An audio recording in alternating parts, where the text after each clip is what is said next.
to Tori's spectacular costume making. We are going today learn how to make this glorious dress, so please stay tuned. Guys, let's get started.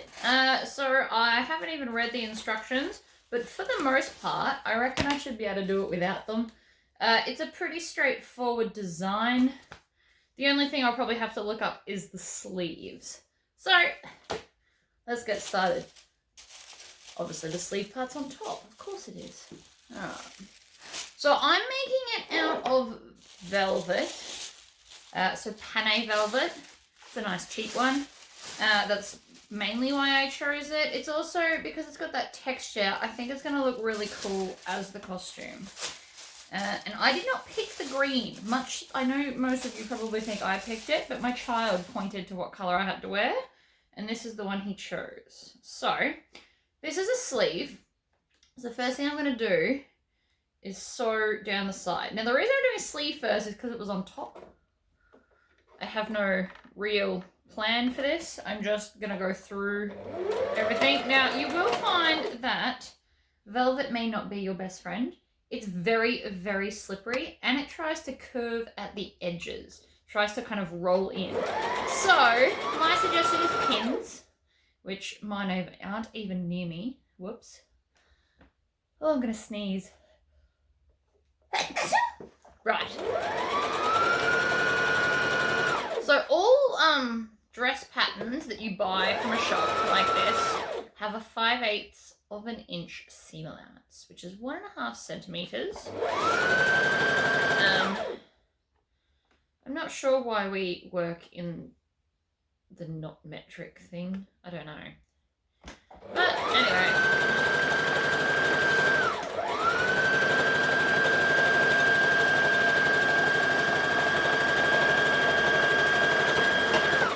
That's one. I've got a little cutter there. So then we're going to do the other sleeve and I'm just going to drape them on the chair because they will need overlocking. I have changed my overlocker to dark green with a navy because I only had 2 rolls of green. But it'll be fine. Doesn't really matter so much about the colour of the overlocking, if I'm totally honest. But if you're using white fabric, use a white and not a black overlocking thread. But you don't have to change it for every single colour. I only did because I have it. Otherwise I would have just done black because it's dark and this is dark.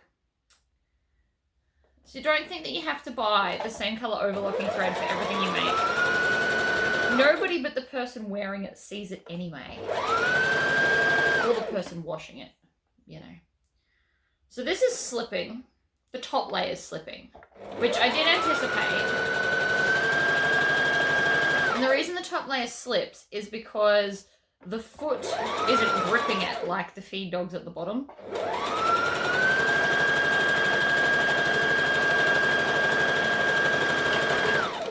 So one way to combat that would be put your walking foot on if you're going to use this fabric, or use more pins. All right, where is bodice front? Here we go. Piece number 1. That's what I was actually looking for. Generally speaking, the pattern will be written in order of the pattern pieces. So this is piece number 1. So this is going to be our front section here. So now we need a front side, which will be this part. It should be number 2, logically.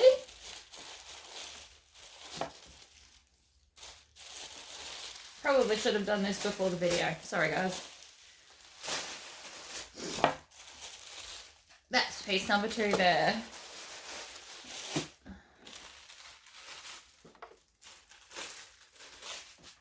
Okay, so it should be like a cool curve part so that it will sit around your body. So the best way to do this is lay this one right sides up and then take this one right sides down. And you can pin it from the bottom or the top. I'm actually going to go get, I've got wonder clips here, that'll do. Usually I would use pins, but they're over there. So I'm just going to clip this together like I would a bag. And then as we get to the curve, we're going to use more clips. or pins, depending on what you're using.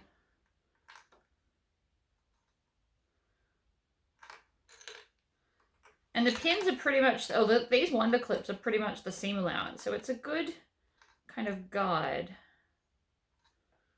And then this should match up at the top here. Try not to stretch your fabric. I'm using a stretchy fabric, so I have to be very conscious not to stretch it. Also means I don't need a zip though, because it's stretchy, so that's kind of cool. All right, so that is now clipped, and then if you flip it over, you can see it's created like a nice little seam. All right. So we're gonna start here. Stitch and back stitch always.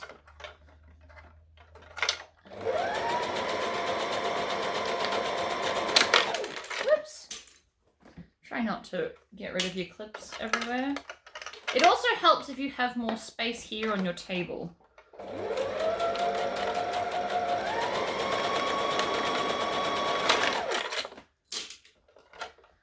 If you've got pins, then you don't have to pull them out as you go.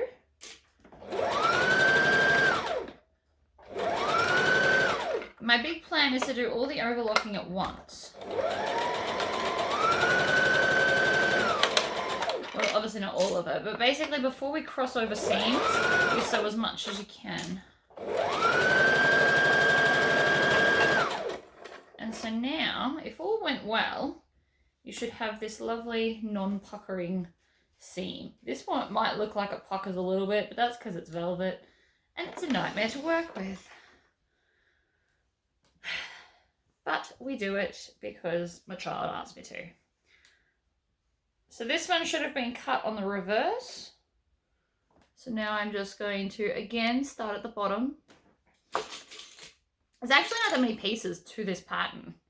Goes together very much like a normal dress. It's just the sleeves that are going to have like its little cool bit, which is actually why I chose this pattern, because this particular dress style, I've already got bodices that are similar to this, so I bought this pattern purely because it had the cool sleeves and I don't know how to do them without a pattern. So again, we're just moving along and lining this up. The more clips, the less likely it is to move on you, or pins, whatever you're using. But because this fabric is both slippery and stretchy, I do insist on using something to hold it together. Because I can already tell it doesn't really want to be my friend. All right. I also always sew with the smallest piece on top.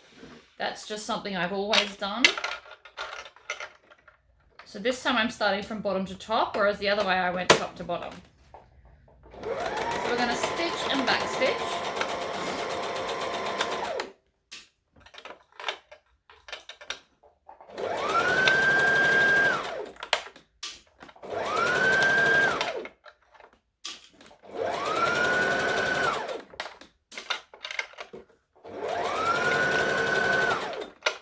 Alright, so coming up to the curve. You also want to make sure that nothing's kind of tucking up under your seam.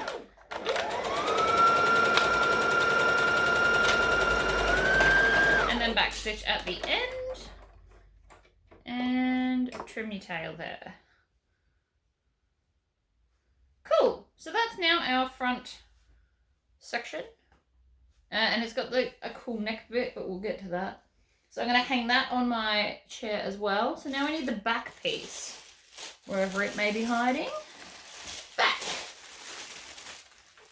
Not that bit. Back is number 3, because logically it goes 1, 2, 3. So this has got a dart, which is going to be fun to do on this fabric. Why do I do this to myself? Alright, so what we do, to mark the dart, I am literally just going to lay it down like this. And then I need my handy dandy chalk pencil. So I'm going to fold this up, and I'm marking this on the back. And I'm putting a cross where the mark is. And then we come out to, so I lay it down and then I always fold it back like this. And then I'm going to mark the darts and then lay this down and mark it again. Like so. So now I've got, it's going to be like a diamond shape, but you do need to mark it. It does help. So that's one done. I know you can't oh, actually you can see it pretty well on camera. It's not that bold in real life. So I'm going to lay down the other one. Do the other side. Line everything up. And you'll notice that for once I do actually have the pattern pieces. I decided not to trace this one onto the trace and toil because the chances of me using this pattern again are pretty slim to begin with, especially needing a different size. So I just opted not to.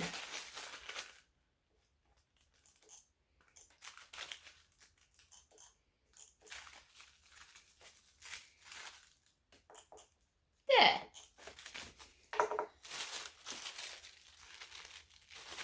Fold this over. I like to kind of pack them up as I go, otherwise I get too messy. Okay, so we will need pins now. So I'm going to pause the thing and go get some pins. The reason that they weren't in their space, their proper space to begin with, is because I was using them for my picnic rug. All right, so I'm going to take a pin.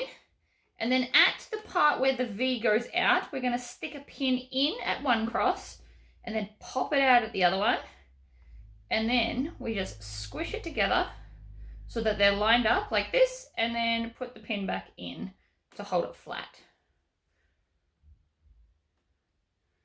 And so now you will sew from here to there and there to there. If for whatever reason you're going to struggle with that, you can actually rule a line or do like a dotted line like this.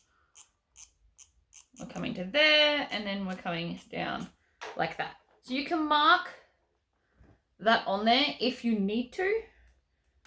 If you're new to sewing, you're probably going to want to. So you stab in at one cross, and this is why we do crosses, so that you can find exactly where you need to be. And then I'm going to pinch it together. And then I'm going to put my needle in and then back out again. 3 waves helps. And then if you want to as well, you can actually put a pin there instead of marking it, because it helps it to hold it flat. Either way, whatever suits you. Let's bring our machine back. So I'm going to start at the top here. I'm going to take that pin out because I'm about to reverse. I don't like reversing over pins. I don't know, it's my thing. So we're going to stitch and back stitch like that. And then I'm just going to hold a straight line from here to there. Or you can, again, you can draw it with a ruler or freehand, whatever.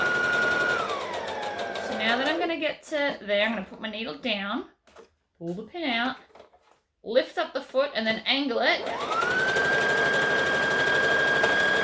like that. And voila. We now have the dart. So that will help it to fit your body. Second one, and this is the one I drew the lines on. So we're going to stitch and back stitch, and then we're just going to follow the line that we drew.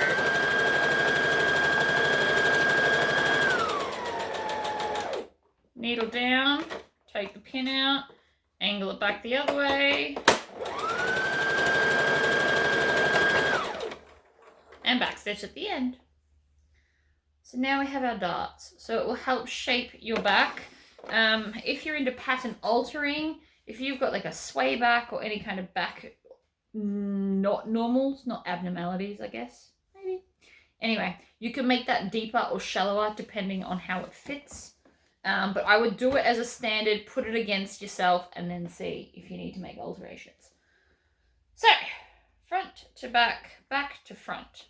So we're going to lay our front piece down, put this right sides together, and this little kick out bit here is our armhole. So we're going to join it to there.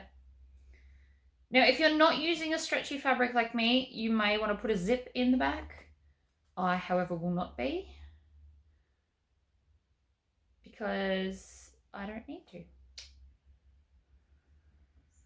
So I'm going to line up the top and the bottom, because again, stretchy fabric, it's going to want to try and tell me I'm wrong. So if you pin the top and the bottom, then everything in between should fit. That's how the patterns work, obviously. I'm pinning, you'll notice I'm not just stabbing it twice, I'm stabbing it 3 times. This will help it to sit flatter and still. So 1, 2, and then back again. It helps to keep the pin more sturdy and the fabric more sturdy. And considering this fabric is not a sturdy fabric, it's probably a good idea.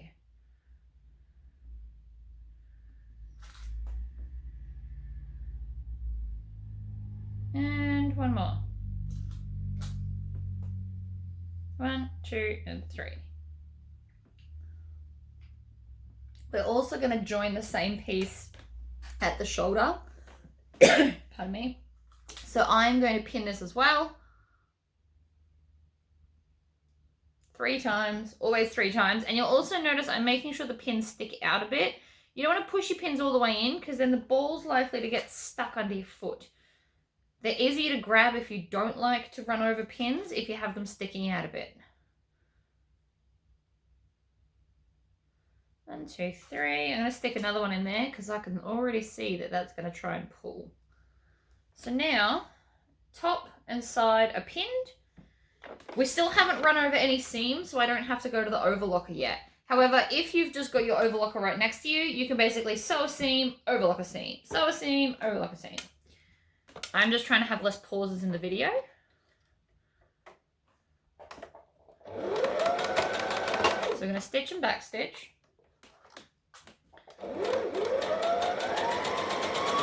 And then over the shoulder we go. And back stitch at the end. Now I'm going to take this side and just bring it up and chain stitch it in.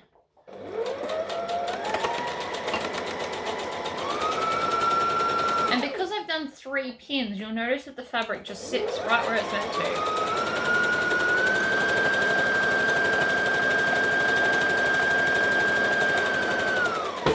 Pin. Now I don't want to back stitch over that one, so I'm going to pull it out. Every time I snap a pin, it's usually on the back stitch. So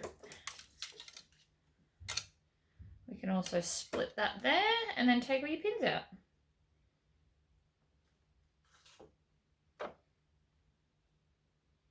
I have a magnetic pin cushion, which was $3 from Spotlight. I love it. I've got some blue tack on the bottom because I'm classy like that, and you can just stick it anywhere. You literally just stick it to your sewing machine like that. You've always got pins handy.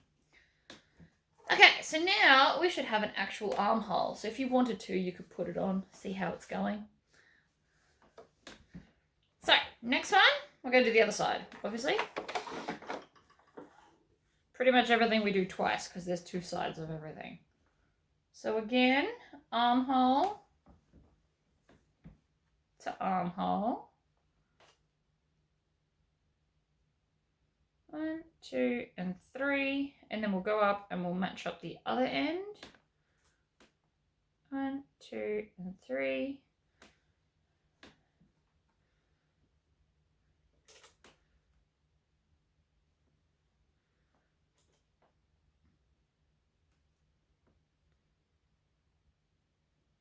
I have different length pins. Most of my pins are actually quilting pins because I like them longer and thicker, but never use those kind of pins on a satin. It leaves a really big hole and wrecks it.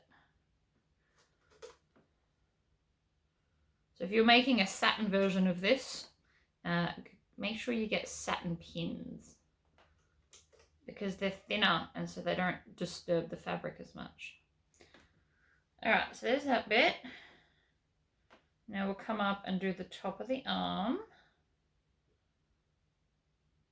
Now the armhole, when you put it on like I did before, it might seem like it's a bit tight, but you have to remember that we haven't sewn the arm in yet. So when you do, it will actually make it bigger.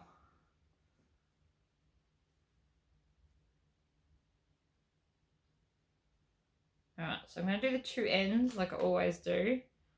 Because of the slippery fabric, I do end to end. If this was a poplin, I probably wouldn't even pin it. Because it would just sit where it's told. But this fabric doesn't at all do that. Alright, so we're going to do the same thing again. You could have also pinned both sides and then chain stitch all 4 pieces. If that's your preference, you go right ahead. We're going to stitch and back stitch. Tuck those tails away.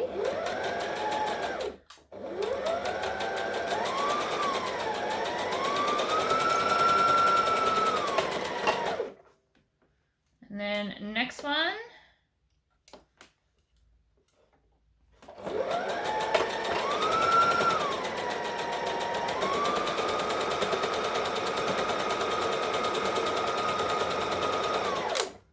So there is a tail cord under the thing. So that's why it's all bunching up. I haven't actually got anything wrong. And then back stitch. And then we can pull out all the pins. So the last thing I'm going to do, because of the type of fabric it is I'm actually going to seal the back. Instead of putting in a zip, because this is very, very stretchy. And I'll just be able to throw it over my head.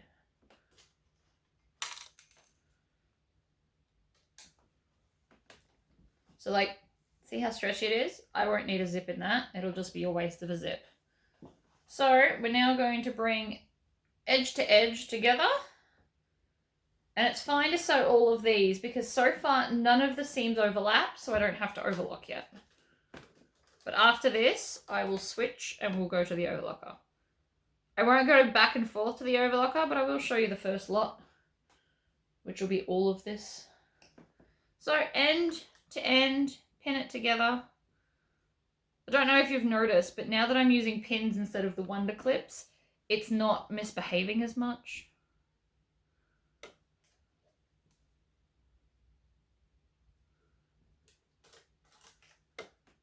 Just move along. I'm putting like a pin every inch because I just really do not trust this fabric.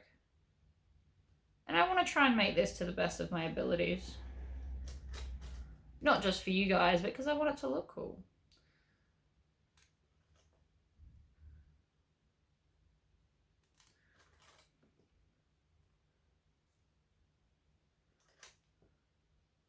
One, two, three. I know this seems like a lot of pins, but I'll be able to sew faster because of them all.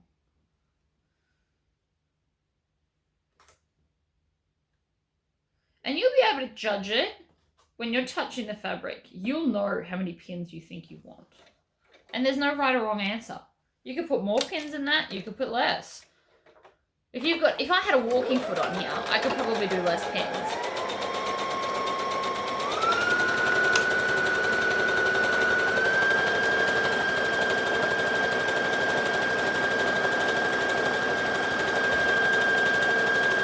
I know a lot of people don't like to sew over pins. Again, personal preference. You don't have to. Pull them out as you go. Alright. Oops.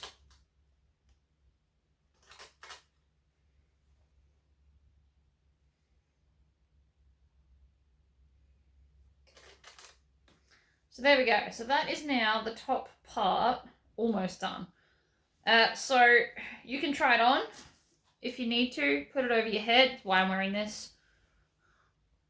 But because it's got the very open neck, I should just be able to chuck it on over the top. And then we can see that it fits quite nicely, even over this. So it'll be a little bit looser, but you get the idea. Because it's the velvet, I didn't need the zip.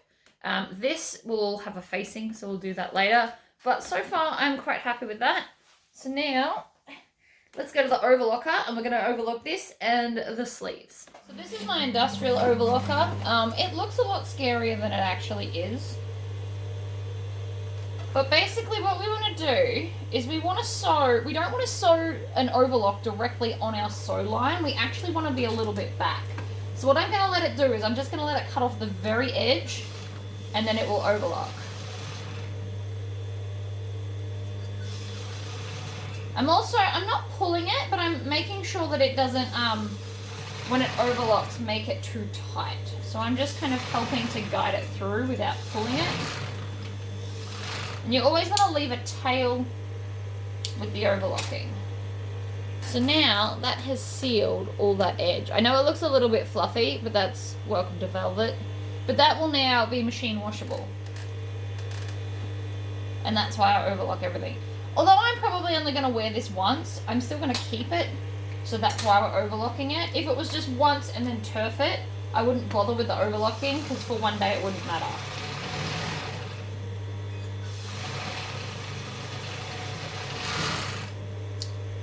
So that's the two. So now we're going to do our main body panel piece. So we're just going to pick any seam. And again, I'm just trimming off like a really small amount, and that ensures that we're on the edge. And then I'm going to grab, no, that's a dart. So then I'm going to grab the next one, and I'm just going to move it around the whole bodice. And again, I am trying to stretch it maybe just a little bit because this is not a stretchy thread I've got in there, and I do want it to be able to actually get it on.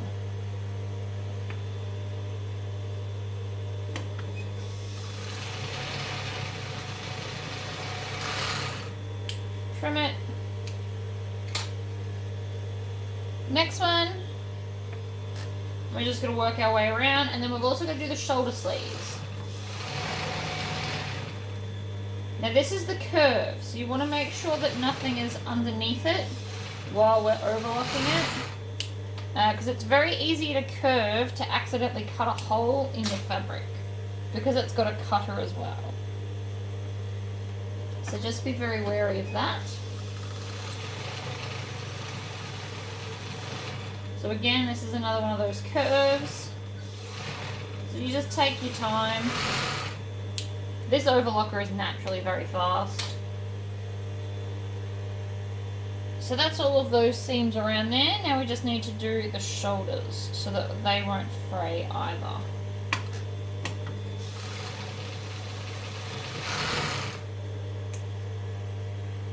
And then always just trim off the tails. This little chute here actually goes down to a bin. The chute, in my opinion, needs to be just that little bit longer, but whatever. We still aim for the bin.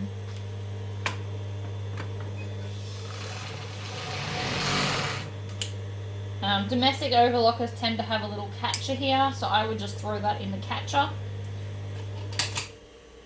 And so then that is all done. Everything's overlocked, so now we can go back and do the next. So we are going to now make the skirt. So you should have two really big pieces of fabric. So one's the front, one's the back.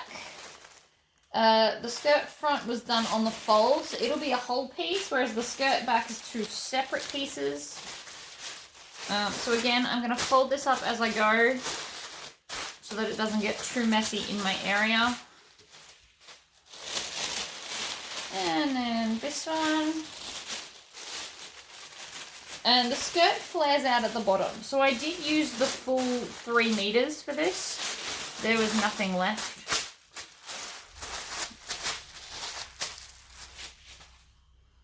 So now we need to, and this is going to be very, very tricky to do right here, but we're going to do it anyway. So you want to go top and put it here at the top. And then we're going to grab one of these pieces and figure out which side's straight and which side curves out. So this edge in my left hand is the center.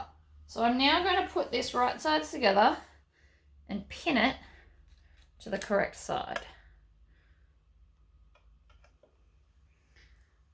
So this will go down here like this.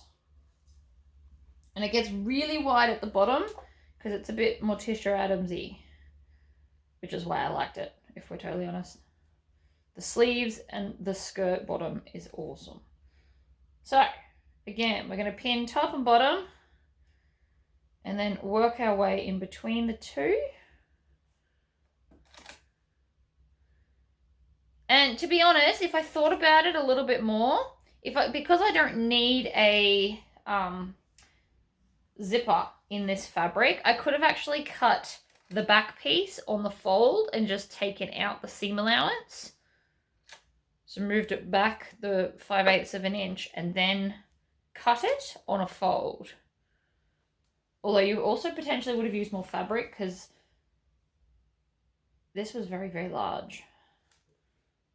The skirt takes up most of the fabric. But it would have been an option. And then you've just got one less seam to sew, which for some is a delight, especially if you're in a hurry, which I'm not really. I've still got another week till I need this.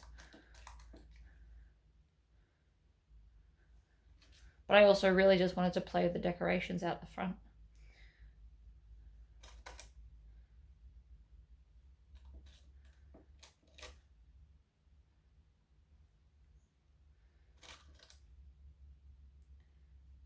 I'm just pinning along. You might be like, why so many pins? The answer is still the same. Velvet doesn't like me and will want to try and move while I'm sewing.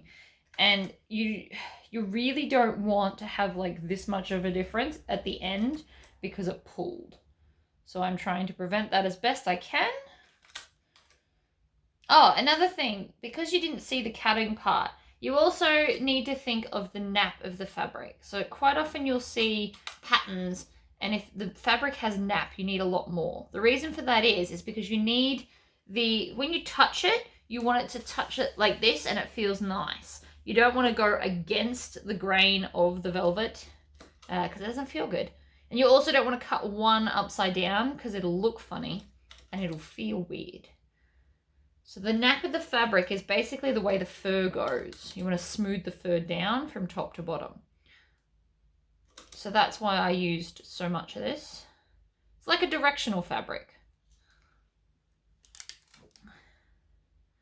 And velvet definitely feels nicer one way than the other. Well, this one does anyway. So I'm using a lot of pins, but this is a really long thing. This touches the floor and then also spreads out at the bottom. So this will drag on the floor. Oops, that's a needle, not a pin. I also keep my needle on my pin cushion. It's not really a cushion, pin magnet.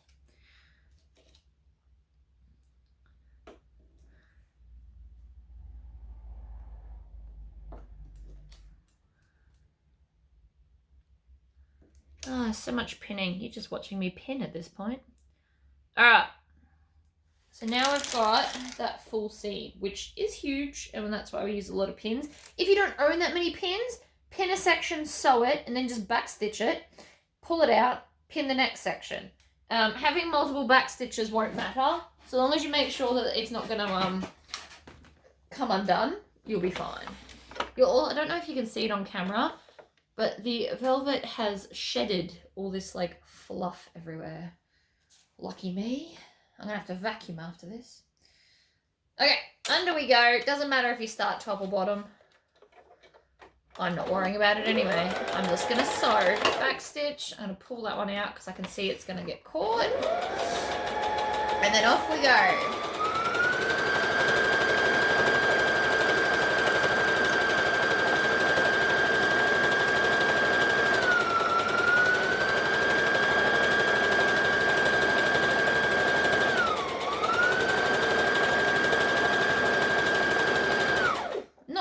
Pulling it, I'm just kind of helping to guide it. I'm not stretching it at all for this.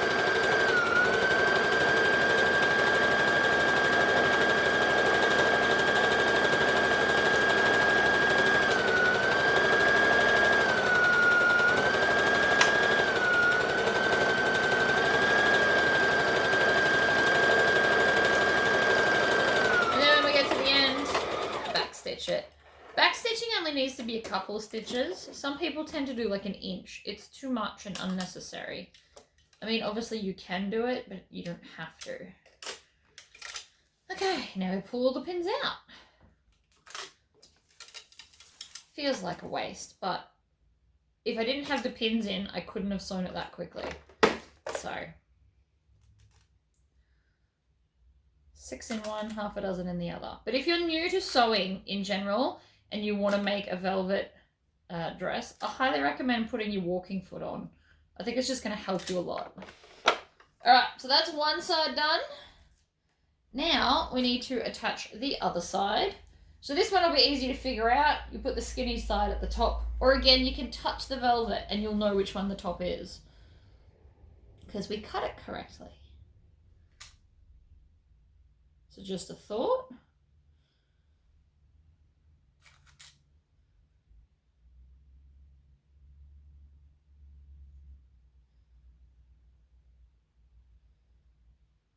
So we're lining it up, we're pinning it. I'm going to try and stretch my pins out a little bit further this time, just because that was a lot of pinning.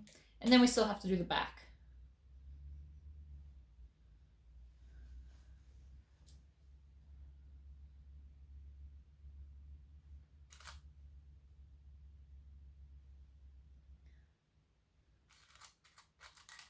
I'm trying to stretch it out to about 1.5 inches.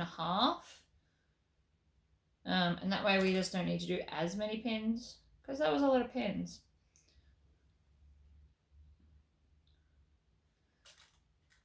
I'm only doing that for video's sake, otherwise I would just continue to pin as I was, to be honest. I'm just trying to make the video a little bit quicker for you. I'm sure it's not as mesmerizing to just watch me pin the whole time. You could have also, actually, if you wanted to, sewn the center back seam first and then just laid this out and sewed the two sides. Either or would have worked just as well.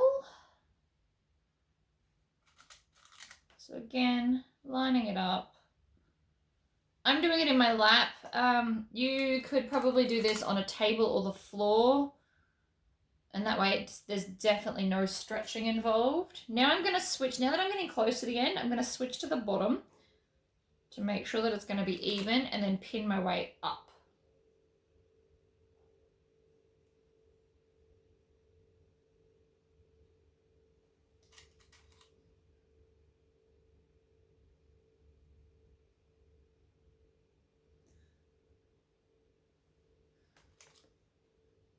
One, two, three.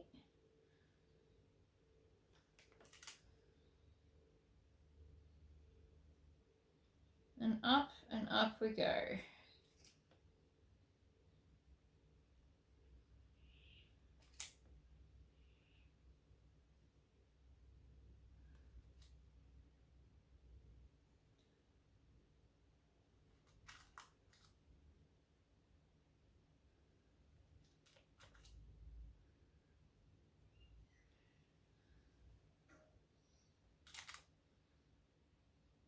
Nearly done. Okay, so we did use a little bit less of the pins. Not that it really matters. So again, pick an end, any end, doesn't really matter.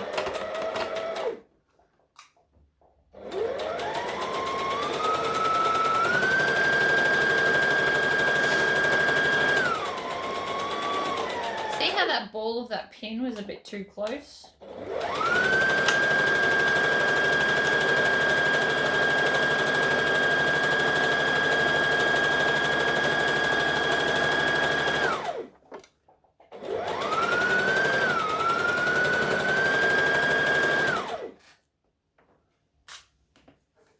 You can also pull them out after the fact.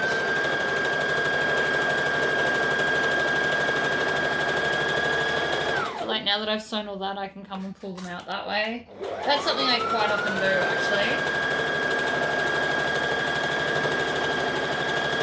actually. Because I'm helping to guide it through. It also helps me to prevent me stabbing my own hand with a pin, that is.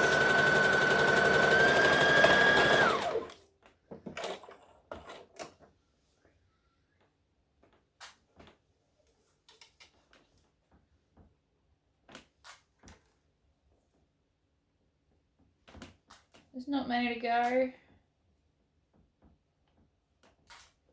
There we go.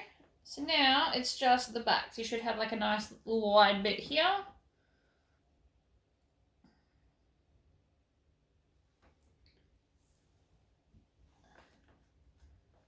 And off we go again. So again, it would be more beneficial to kind of lay it down like this on a table, because then nothing's pulling. So you can just freely pin it. 1, 2, 3.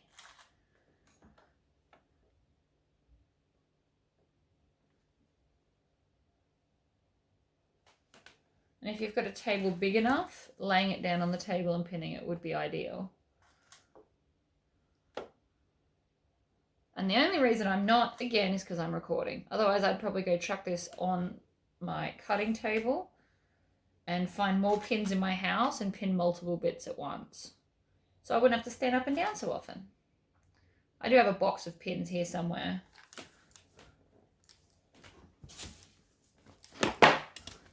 Because this is stretchy, you don't want it pulling, which is why flat on the table is best. You have seen that I can do it without it. It's just better with it. You also want to make sure there's no twists in your fabric when you're pinning this.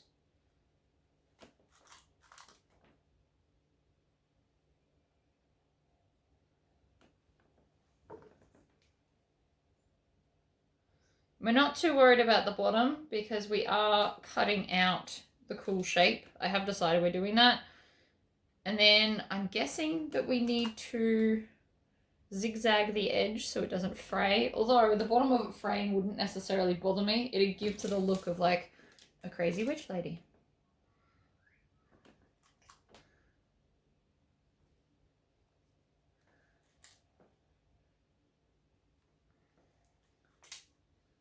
Alright.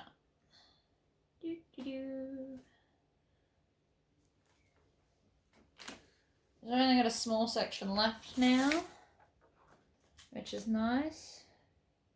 So this is the center back. Now again, if you haven't used stretchy fabric, you'll need to leave a gap to be able to insert your zipper, but that's not what I'm doing.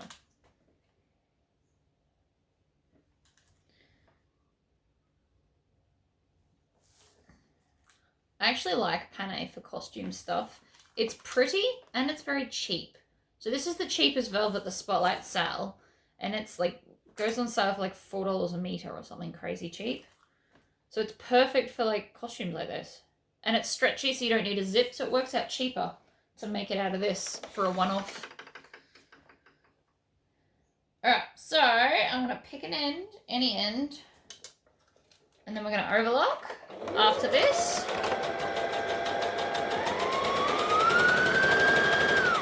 Alright, so there's a thread stuck in the foot, which is why that was buckling.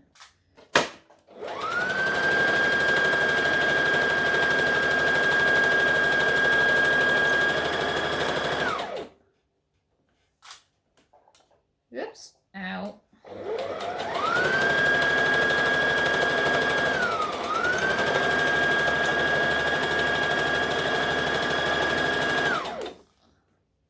Pins out. Again, this just prevents me from stabbing myself. There's a bunch of different ways you can do this. I think I've just showed you 2 or 3.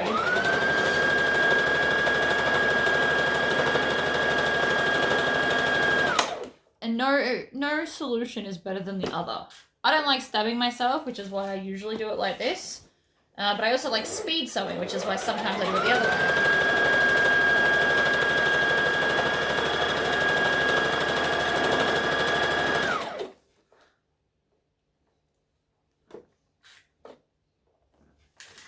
I also want to be conscious to make sure that that is not pulling.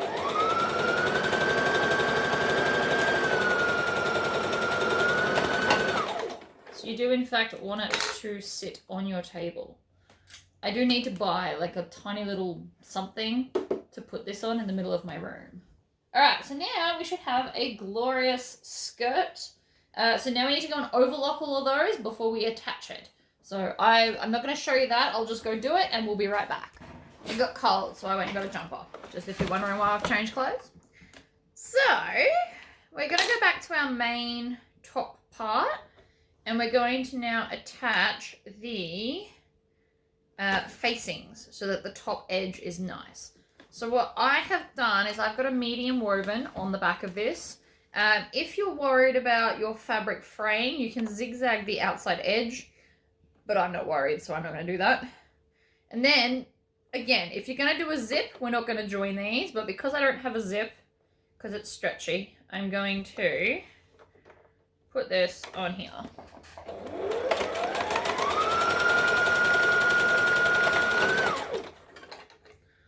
Seal that up. Then we are going to go right sides together and put this on here. And this should then create the neck hole. I'm really hoping, I've just thought about this, and maybe I shouldn't have put the interfacing because it's not a stretchy interfacing. But I can still get my head in, so I should be fine. That's the main thing. You need to be able to get your head through the hole. Otherwise, how am I going to get it on?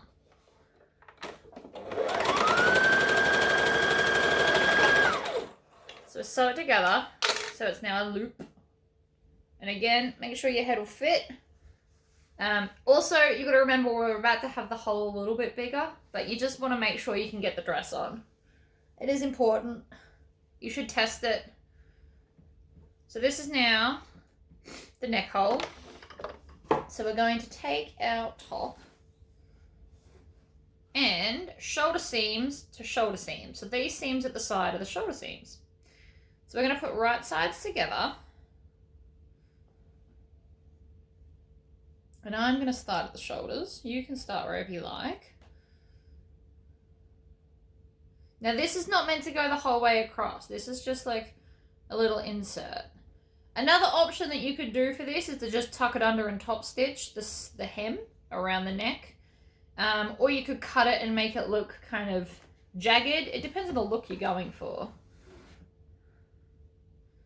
I've already decided we're going to make the sleeves different to the pattern because I don't like the way they're written, just so you know.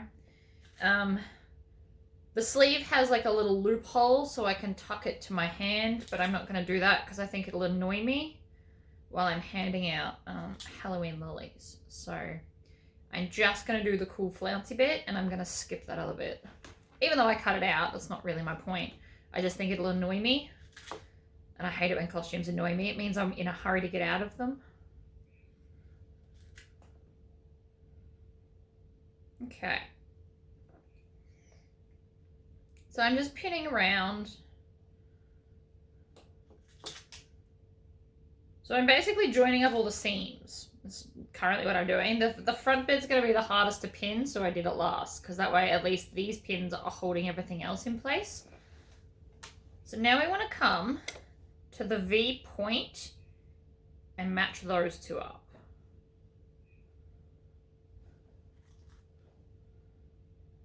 Like so. And then all of this is meant to fit in all of there. So you need to make sure that the fabric isn't stretching or it's not going to fit.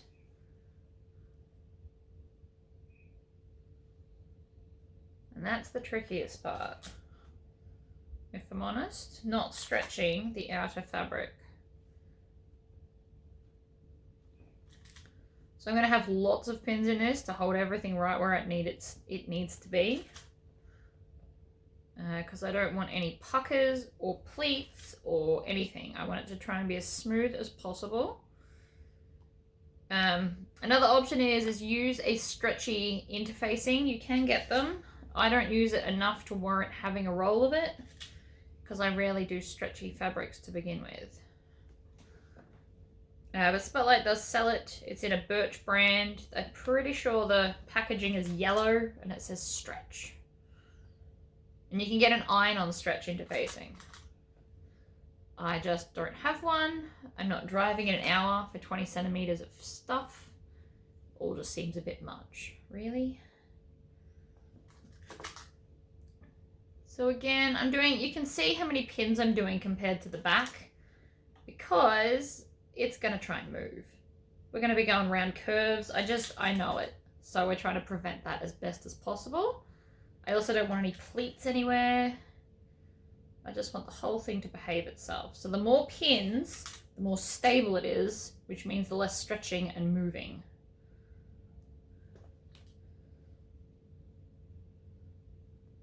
So as many as I put in that whole skirt, I have now just put in the neck.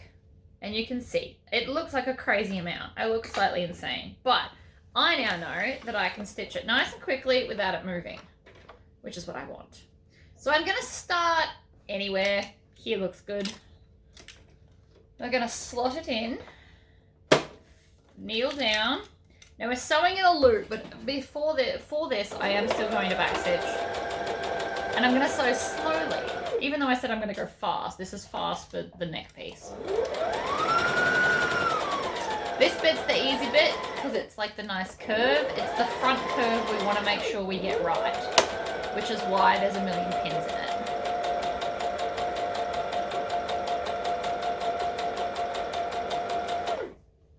And needle down. And then you can come and rip all these pins out so you don't stab yourself on the other side. Oop, I saw that.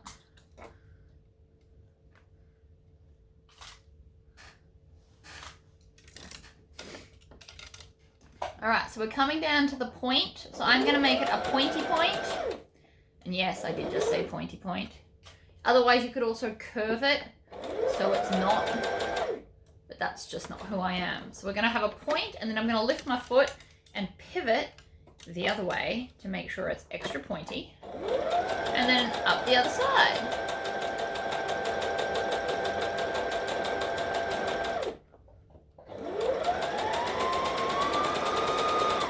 And now we're getting to another easy part.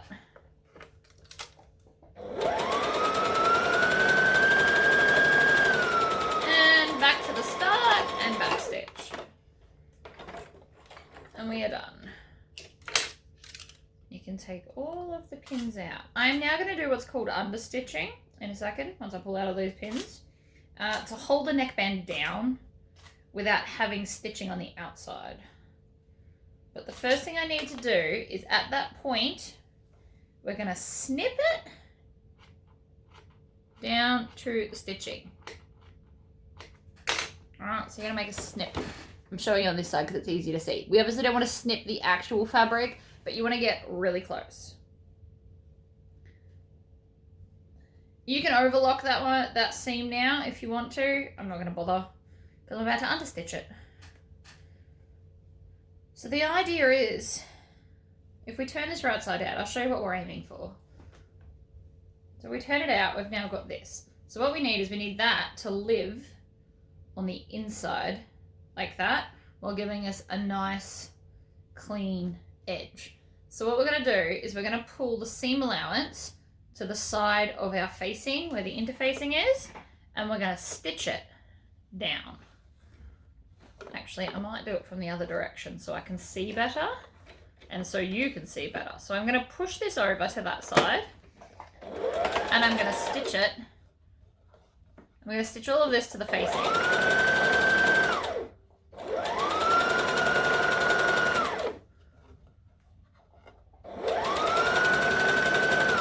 And there will be a couple of stitches where it's on nothing because we snipped the fabric, but that's okay. So we're just going to keep bringing it around and stitch it down so it's out of the way. It's also going to help the neck sit nicer. Normally I would stitch it from the other side, but you can see it better to what I'm doing this way. So. Also feel free to chop out any of the excess fabric in the seams. They can get quite thick.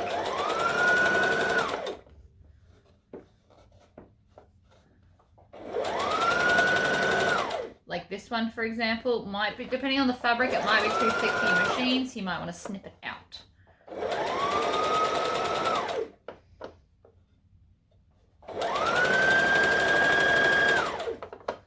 So I'm just moving around. You notice I haven't pinned it. I'm just winging this one.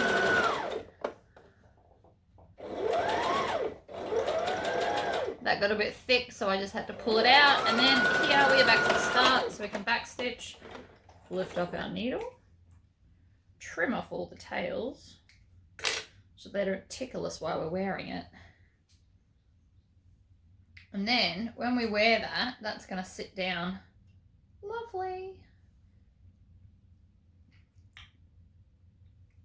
And so from the outside, there's no stitches. And I like that. All right, let's build our sleeves. Now that that bit's done, we are on to the sleeves. So, like I said, I'm going to do these differently. So the idea is that this is the only bit we're putting around our sleeve like that, and then this all kind of hangs down, whichever way it hangs. I really need to look at the picture for that. So we're going to take our sleeve, and so this end is our wrist end. So we need the join to be at the bottom. So I'm going to fold this in half and find the top and put a pin in the top. And so this pin will now match up with opposite edge to opposite edge, this pin. That's what we're aiming for. I'm also going to turn this out the right way so right sides can go together. So I'm going to take this pin and my other pin, line them up like that, and then pin them together.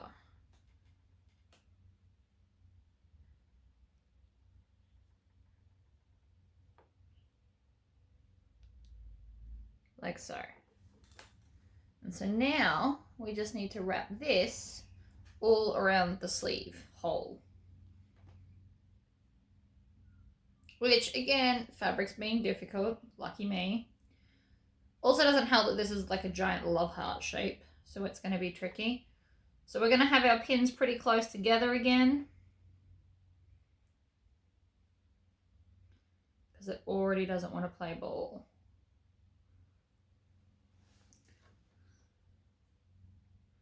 Roll that up, attach that there, round we go.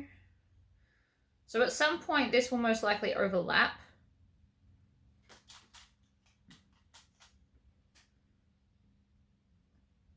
So I'm going to do one half and then we'll come back and we'll do the other half. Now for this sleeve, when I'm stitching it, I shall be stretching it so that I can actually get my wrist in it. Not a lot, but just a little bit, because we are now sewing across and not down the seams. All right, so now I'm going to take this side and continue maneuvering it. It's trying to roll the fabric because it's velvet and it hates me. Oops, just threw a pin on the floor. That's fine, I'll get it later.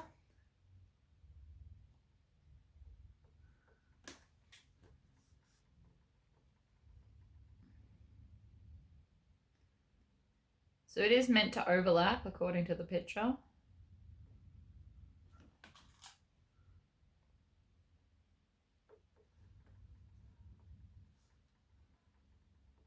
I'm going to add one more pin before I then attach it to the other pins that are already here.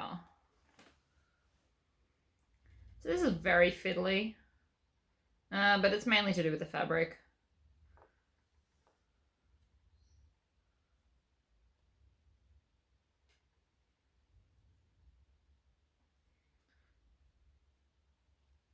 And there. So now that I've pinned it, I am going to check to make sure that that is correct.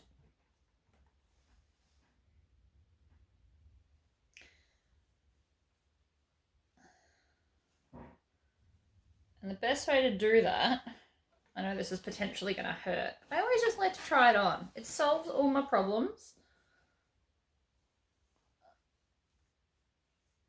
And that's going to work out, where's the seam? So the seam's there. Okay, so I've put it on upside down. I did it the wrong way.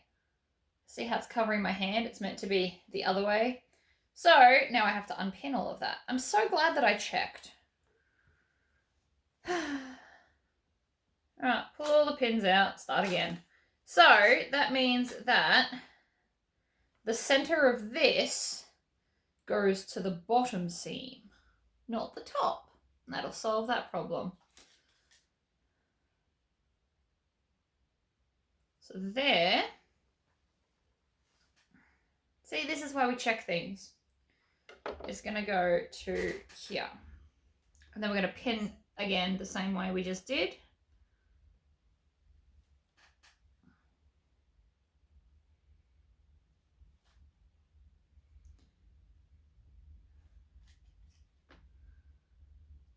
I've left this in the video because, you know, you should probably read instructions. Although I had a quick glance at them and they weren't super instructive.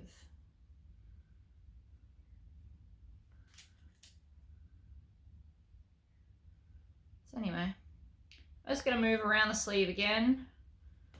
And again, the fabric is trying to curl because velvet's not my friend. They make glorious tablecloths, this fabric, because it doesn't get wrinkles. So if you do markets and stuff, Panne Velvet is probably the way to go for tablecloths because you can just shove them in the box when you're finished with little to no effort.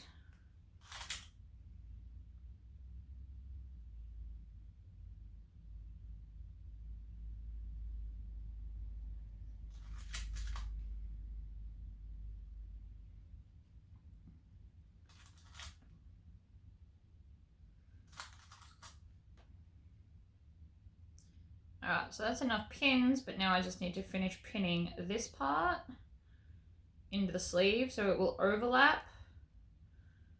And we all know I'm going to try it on again to make sure that I didn't do it wrong the second time.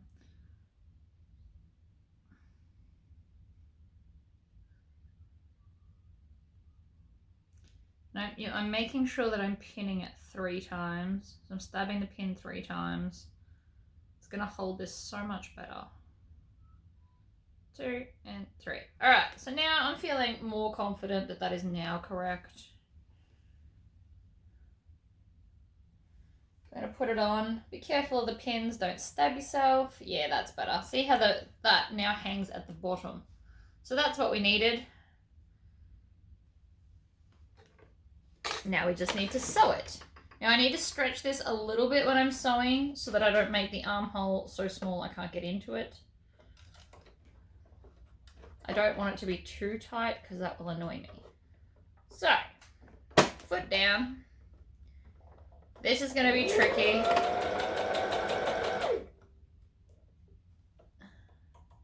Because all the pins are trying to get in the way.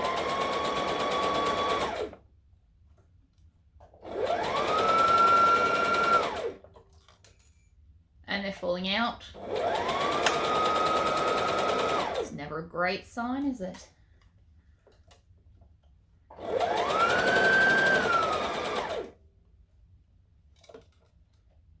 It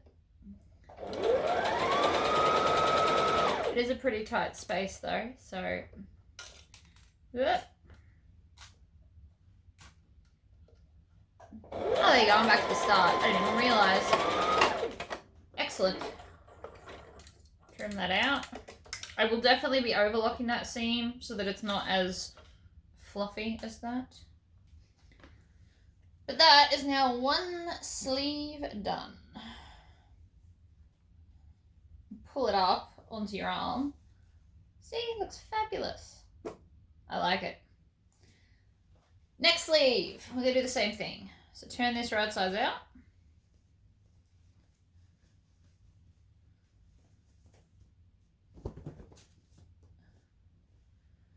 I'm not going to overlock yet because I want to do both of these and attach them, and then I can overlock all 4 sections at the same time. So we need here. This is like a weird love heart shape too. It's very cool. So I want to find the halfway point. Actually, probably should have done this. I've got a really cool netting that's got skulls in it. That probably would have looked really cool for this, but too late now. I'm not unpicking that. Alright, so seam to center point and pin. 1, 2, 3. And then off we go. You know what? I actually think I'm finding it a little bit easier to pin it this way than the other way because it's laying down on the table, so it's a bit more stable. Oh, look at me, I'm rhyming. That was not intentional, I swear.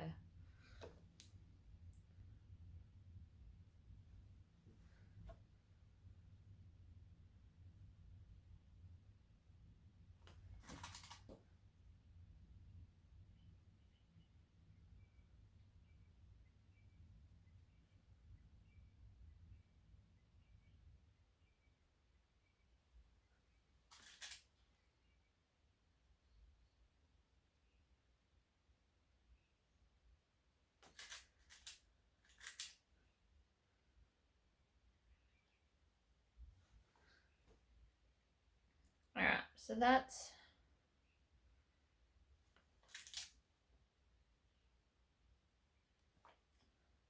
one half done. Now we need to go back to the other half. Wait, stay. This is very fiddly. I know it's worth it because it looks amazing, but by gosh, it is fiddly.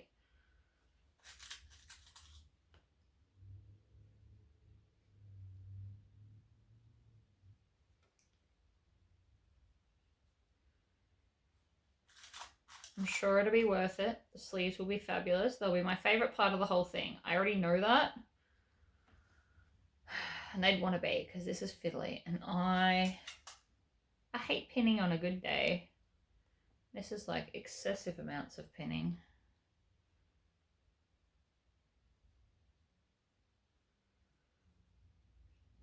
But it is looking good, so it is worth it.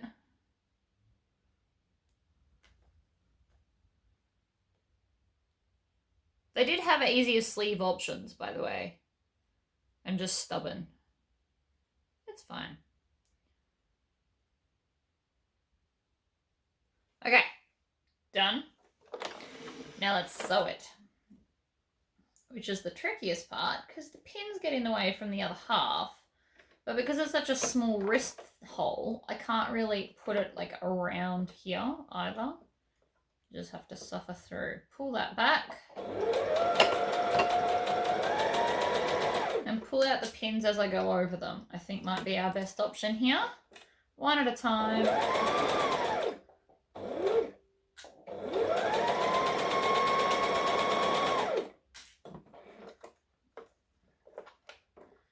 So you've both got to pull this down flat as well as pull the top and all the pins out of the way. It's a lot. And I'm literally running over one pin and then pulling it out. And then one pin and then pulling it out. To make this as easy as possible.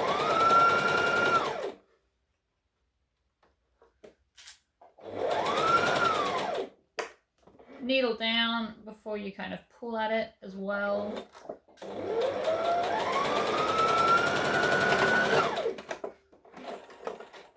Okay, done. Love it. So now we're going to take a sleeve and an armhole. Now this bottom seam here matches with this seam here. Lay the damn thing down straight. So there's the bottom seam to bottom seam. And because this is velvet, for once I am actually thinking I might pin the armhole. Usually I don't. I just wing it, but I have a sneaking suspicion that this fabric's not going to love me. So I'm now going to turn the main body inside out because it's easier to attach a sleeve when it's the inside circle and not the outside one. I also want to find the halfway point of the sleeve. See how it's all rolling? It's not your friend. This is why I hate velvet. And yet I still have another whole piece to make something out of. Lucky me.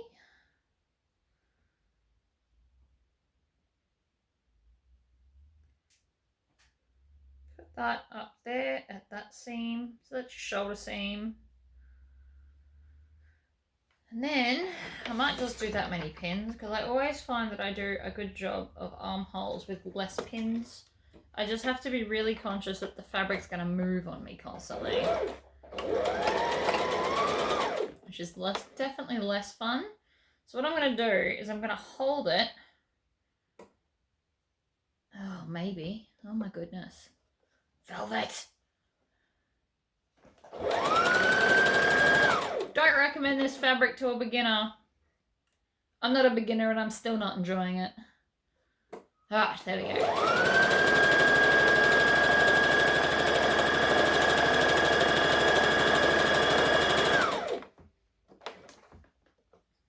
You have to hold it like a 3D object, except it's rolling. So it's really just annoying me, for lack of a better word.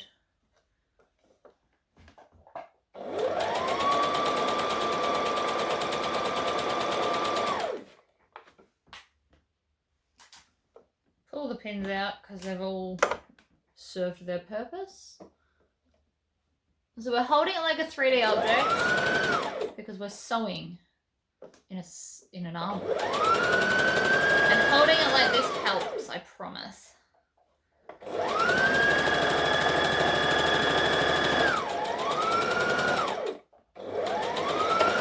And then we're going to check that. The first thing you want to do is go around and make sure that there's no puckers or anything. Or threads. I can see a thread. Okay. I'm okay with that. We're also going to tack this down in a minute because it's also annoying me. Velvet. You're evil. Alright, so halfway point opposite the seam.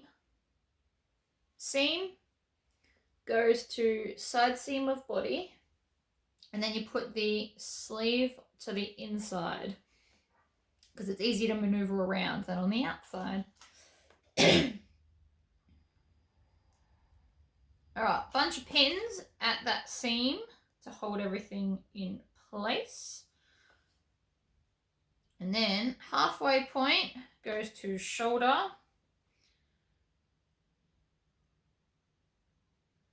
And pin that one down. It just moved again. The velvet's definitely starting to fight me. But we're also nearly finished. So we do this, we attach this sleeve, we attach the top to the bottom, and then the sewing part's done, and we just have to cut out all the funky bits at the bottom. So it's not too bad. It's just fighting me. Because it's velvet and it's evil.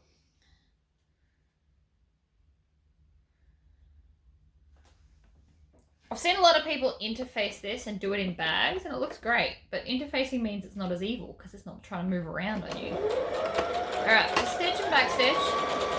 Get over my pins. Pull them out. Maybe. There it is. Alright.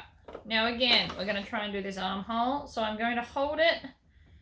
I'm going to try and unroll the velvet while also getting it to go under the machine. And you can see this hand's holding it up as a 3D object. Pretty sure I just said that, didn't I?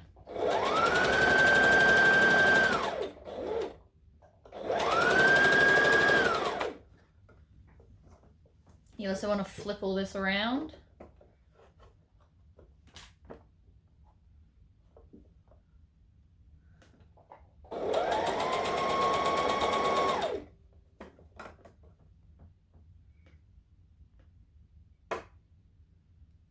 Alright. Holding, there.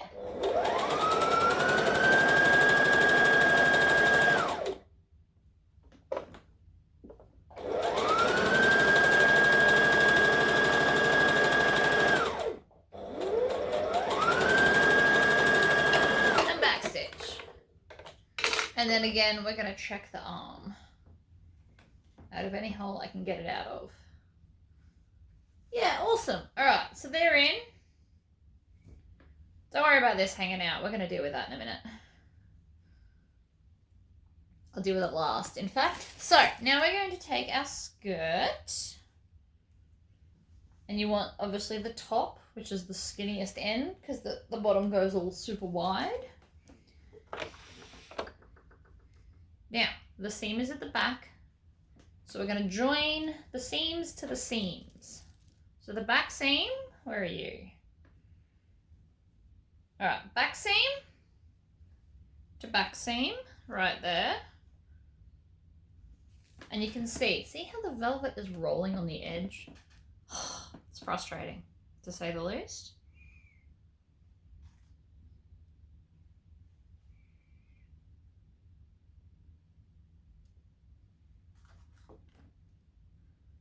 All right, seam to seam, 2 pins. Then we're going to come and put all of this inside the skirt because it's going to make it easier if it's in there. Now we're going to go to the side seam and match it to the side seam of the skirt. Now this is another one of those seams we're going to want to stretch as we sew because again, no zipper. And if this doesn't stretch enough, I won't be able to get it on, which would be disastrous to say the least.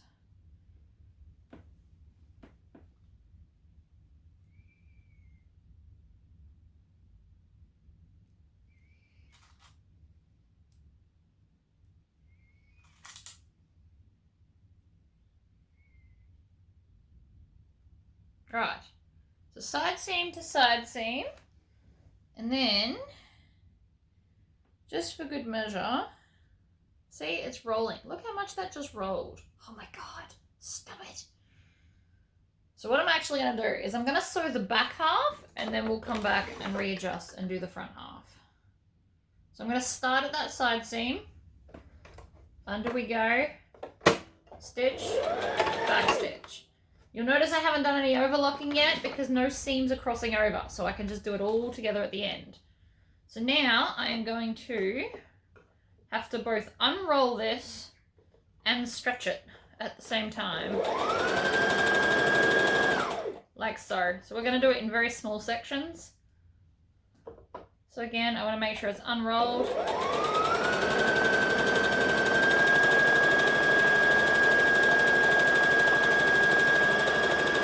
And we're stretching it so I can get it on. It's very important I can wear it.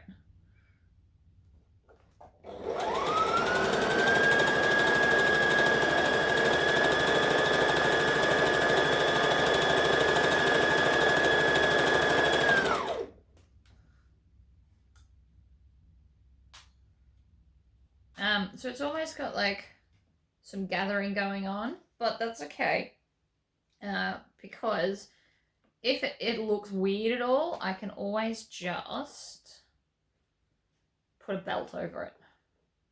I'm more concerned about getting it on without a zip than anything. So again, we're going to grab it, stretch it, needle down. It's also rolling a lot, so I have to unroll both sides, which is why I'm only doing a little bit at a time. Needle down. Next, I'm going to take those pins out. Next section. So I'm grabbing it from where it's already joined, so this is the side seam, so that I'm holding it evenly when I'm stretching it. I'm stretching both sides evenly. So I can grab the two halves.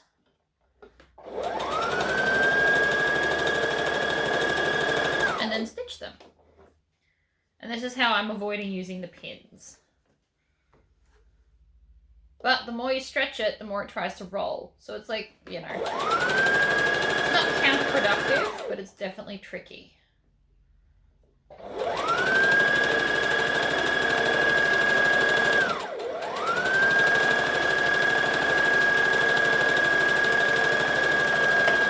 And that's now back to the start. Whoops. And as you can tell, it's a bit heavy. All right, so now is the big moment. I'm gonna make sure it fits. Again, this is why I wore this top, so I can do it on camera. Again, this is hanging out. We are going to deal with that in a second. I just want to make sure I can get it on. Which, it's on. Which means everything stretches enough. And now I need to deal with that. But how cool are those sleeves? I love them. I already love this costume.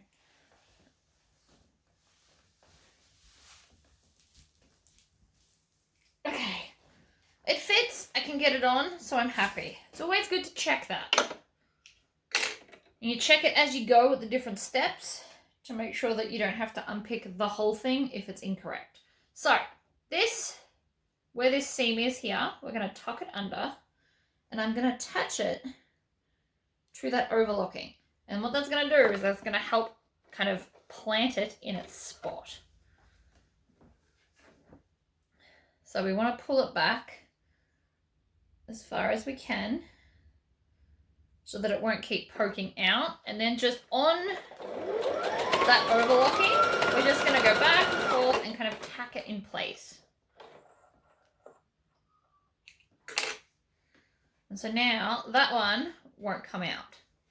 Then we're going to do the same to the other one and the back. So we've got 3 anchor points that we can use to help hold that in. And then I'm going to hand tack down here so it stays as well. Or if you've got a really cool brooch that you want to put on this costume that would actually work as both an anchor point and a decorative piece right in the center. That would be cool. Now I've got to think if I've got one. So you can't see this from the outside because we're doing it on the overlocking. So from the outside you can't tell I've just tacked it because it's to the overlocking part. But it's still helping. See how that's already starting to tuck under and stay there? See at the back? Like, it's just the front that's going to give me grief, which is why we're going to hand tack it.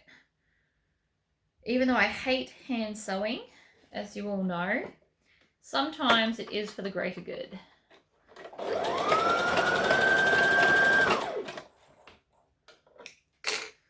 Like a really cool pendant would suit that front section. So, I've got a hand needle on here because I saw it earlier. There it is. So I'm going to take my hand needle and some thread, so you can just pull it through your machine off there. And we're going to hand tack that front bit down, out of the way where it will behave itself. Now this is a very thick needle, but it's velvet, so it won't matter. Should be right. So the way I tie a knot, because this intrigues people, is we're going to just go around 5 times. 1, 2, 3, 4, 5. Once you start getting to more than 5, it gets potentially quite tricky. So now I've got like a nice little knot. I'm going to turn this inside out so I can see what I'm doing.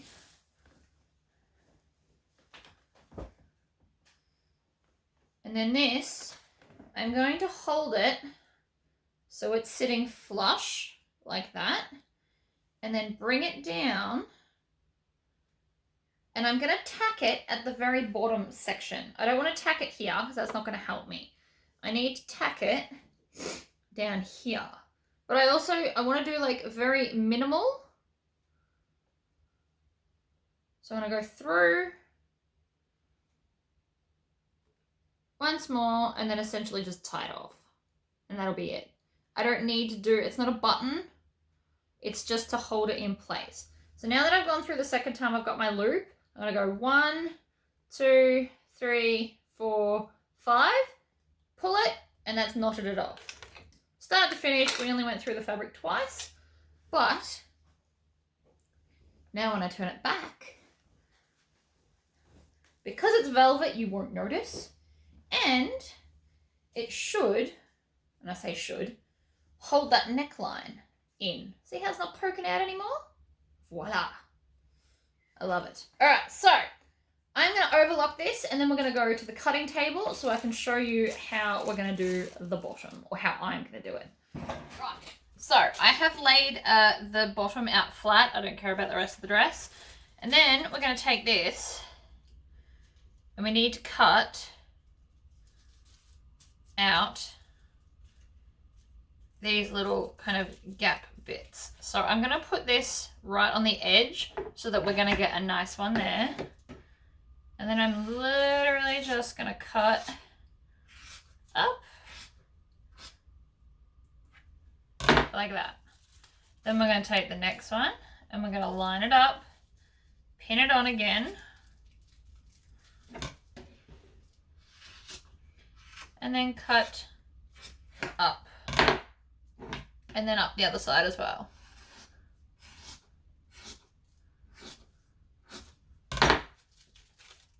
And we're just going to move along, and I am using a single pin just so it doesn't move.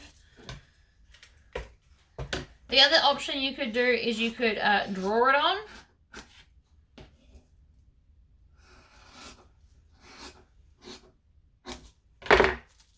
And I'm also not cutting all the way up, just most of the way.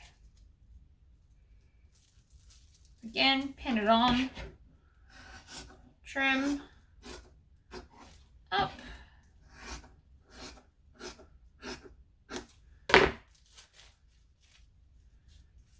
Standing right next to the heater here. It's lovely for anybody that's interested. There's a vent like right there. Which is why I didn't put my jumper back on. Alright. So there's a seam under here, so it might try and get a little bit tricky.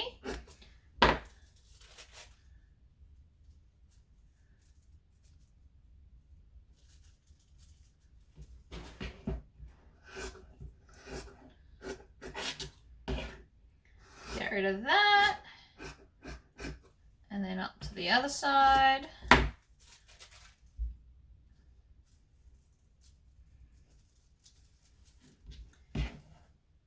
And this is much quicker than marking, except the more I stab pins into the paper, the quicker it's going to potentially die. So you may want to do this pattern piece out of something else if you plan on making a lot of these.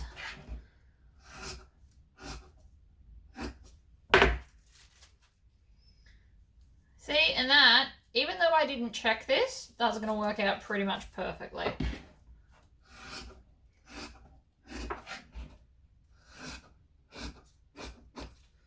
And then this one goes again halfway, and then pin it down, and then we just have to cut the half. So you can even start from the top, work your way down like that. And then we take all of that away, and the bottom will now have that cool kind of look to it. And apart from that, I think it is done.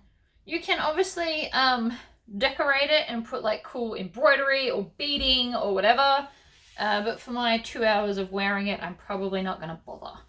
But that was still very cool. So I hope that was a helpful tutorial. I hope you make a costume this Halloween, and if you do, please show me in my Facebook group, or if there's a way on YouTube you can show me, let's do that too. But there you go, guys. Thanks for joining.